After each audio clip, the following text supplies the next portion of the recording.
When we have the choice, most of us prefer to play it safe. We leave the bungee jumping off mountains and fighting sharks in the ocean to those TV contestants on Survivor. Yet many of us are taking risky leaps with our financial future. Jim Lineweaver is here to talk us down from the economic ledge.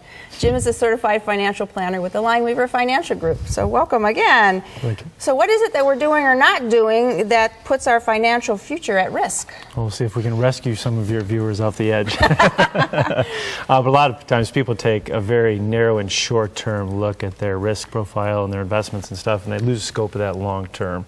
And they can get into some problems with that because of one of the biggest fears that people face in retirement is outliving their money. Sure. And what are the odds of that? It's actually very high because when you take, it depends on a lot of factors. We usually have computer programs that really statistically analyze all this for our members and our clients. But what you got to do is how much have you accumulated by the time you get to retirement?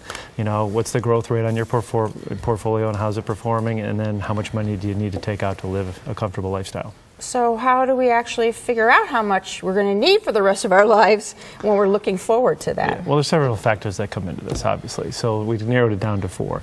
So you want to look at how much you're going to need to live on in retirement. A lot of people make a mistake. Put in the vacation. Put all the stuff that you want to do with the grandkids live like and you everything. Normally yeah, live, exactly. Right? You got to get everything in there. Don't leave stuff out. What sources of income do you have to live on? How much do you need to take from your savings and retirement accounts and things along that nature? And then that's all going to help us figure out how long your money's going to last. Which is the all-important question. So can you give us an example? We can, to try to make it simple. So we actually have 2 couples, and what ends up happening is we're going to look at their expenses that they have and also the revenue that they have coming in. So Okay. Joe and Mary, their living expenses are $4,700 a month. They're going to take, with Social Security, $2,200 a month, pensions at $1,000 a month. They're going to be short by about $1,500 a month that needs to come out of their retirement assets. Sam and Alice, on the other hand, have $4,700 a month, same expenses, same Social Security, but they don't have any pensions. So now they need $2,500 a month to come out of their investments. And here is the big problem, because depending on how much money you've accumulated, that withdrawal rate is going to make or break you in retirement. And too many times when this gets too narrow, people are going to push their risk envelope, and it's really could destroy their whole portfolio in their retirement. So we know that we have a certain amount we need as monthly income. How do we determine if our assets are sufficient to meet that monthly need? Well, here comes that consumption rate. So we also have, we extended this example for your viewers. So what we did is look at with Joe and Mary, if they only have $250,000 saved by the time they hit retirement and they need $1,500 a month, even at a 1% or a 4% growth rate, that's only going to last 15 or 20 years. But now look at Sam and Alice that are taking $2,500 a month out. That's $30,000 a year. That's only going to last 2 years. Both of these examples, the people are actually taking out too much money, believe it or not, because the first couple is taking out over 7% of a consumption rate of their portfolio, and Sam and Alice are taking 50% out a year. Yeah, that's amazing. There's nothing out there that's going to guarantee you 50% in a year, okay?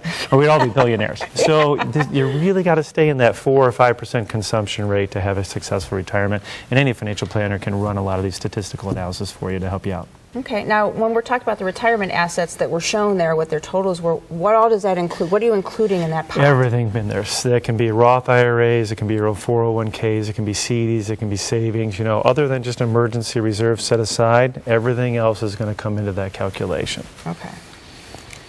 Another great information from Lineweaver. So you got to be smart about your future.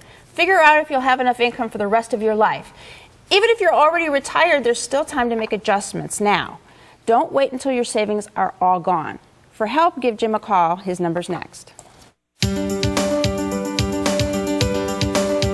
For more information, call the Lineweaver Financial Group at 1-888-313-4009 or click to www.lineweaver.net. Next, the eyes have it.